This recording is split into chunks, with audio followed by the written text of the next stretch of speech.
امام کی شادی۔ سوال نمبر 98۔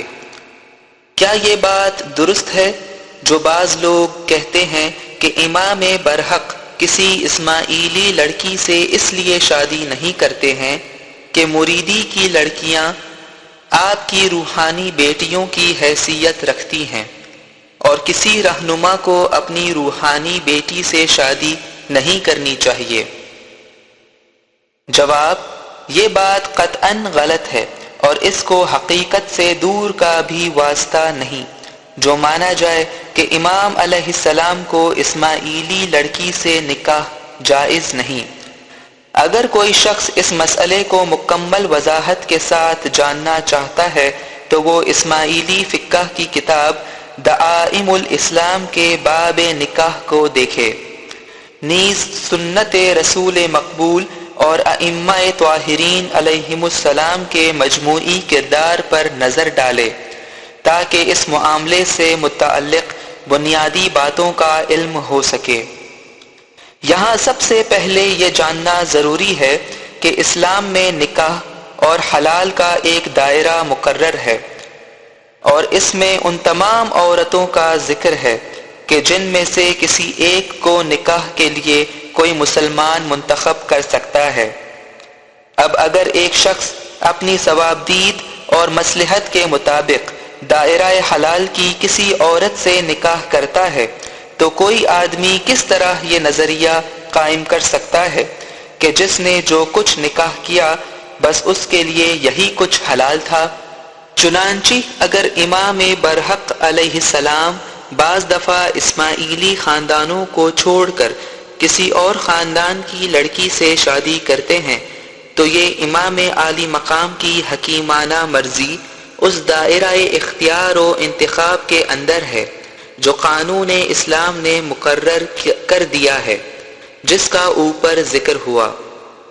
نہ معلوم یہ غلط بات کہاں سے پیدا ہوئی ہے کہ امام اپنے مریدوں کی کسی لڑکی سے نکاح نہیں کر سکتے ہیں کیونکہ وہ تو امام کی روحانی بیٹی کی حیثیت سے ہے، حالانکہ کسی پیغمبر، امام، پیر اور مرشد کے لیے ایسا نکاح کبھی ممنوع نہیں ہوا ہے کیونکہ وہ رشتہ روحانی ہے اور یہ نکاح جسمانی، چونکہ روحانیت الگ ہے اور جسمانیت الگ۔ سوائے حضرت نوح علیہ السلام اور حضرت لوط علیہ السلام کی بیویوں کے باقی تمام انبیاء کی بیویاں مسلمان دیندار اور اپنے اپنے شوہر کی روحانی بیٹیوں کی حیثیت سے تھیں، اور جملہ ائمہ کی بیویاں بھی اسی حیثیت سے ہوا کرتی ہیں۔ یہی مثال حضرت مولانا شاہ کریم الحسینی حاضر امام کی اہلیہ محترمہ کی بھی ہے۔ مزید وضاحت کی جاتی ہے کہ جس شادی کا یہاں ذکر ہو رہا ہے وہ جسمانی شادی ہے، اور جن معنوں میں اسماعیلی لڑکیاں امام کی بیٹیاں قرار پاتی ہیں وہ تو روح اور روحانیت کی باتیں ہیں۔ پھر کس طرح جسمانی نکاح اور شادی روحانی بیٹی سے ناجائز اور ممنوع ہو سکتی ہے جبکہ ہر حالت میں امام کی اہلیہ خود بخود روحانی بیٹی بن جاتی ہے،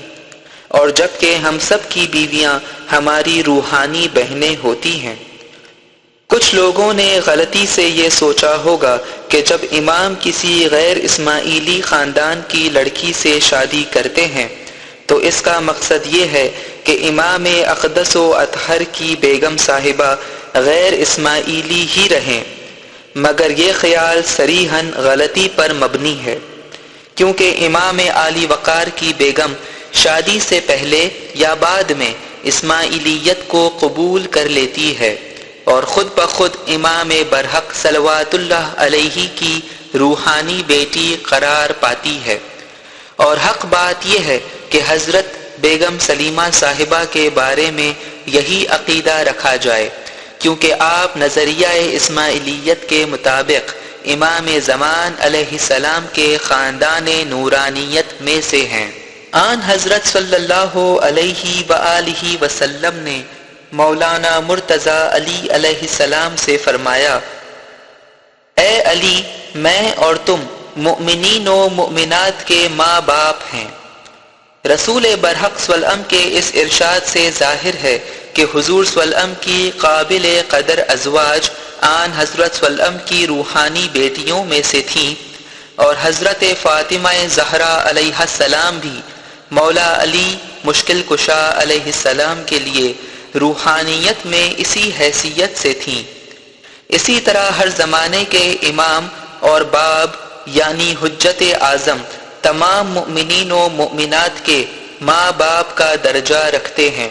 اور یہ صرف روحانی اعتبار سے ہے نہ کہ جسمانی لحاظ سے۔ اس بیان سے یہ حقیقت کلی طور پر روشن ہو گئی کہ جب کبھی امام کسی غیر اسماعیلی خاندان کی لڑکی سے شادی کرتے ہیں تو اس کا مقصد ہرگز یہ نہیں ہوتا کہ وہ کسی مرید کی لڑکی سے شرعاً نکاح نہیں کر سکتے، بلکہ امام عالی وقار کے اس پرحکمت کام میں مریدوں کے علاوہ عالم اسلام اور دنیا انسانیت کے لیے بھی بہت سی مفید مصلحتیں پوشیدہ ہوتی ہیں جن کو اہل دانش کے بغیر کوئی نہیں سمجھ سکتا ہے، اور ان کی وضاحت اس جواب میں ضروری نہیں ہے۔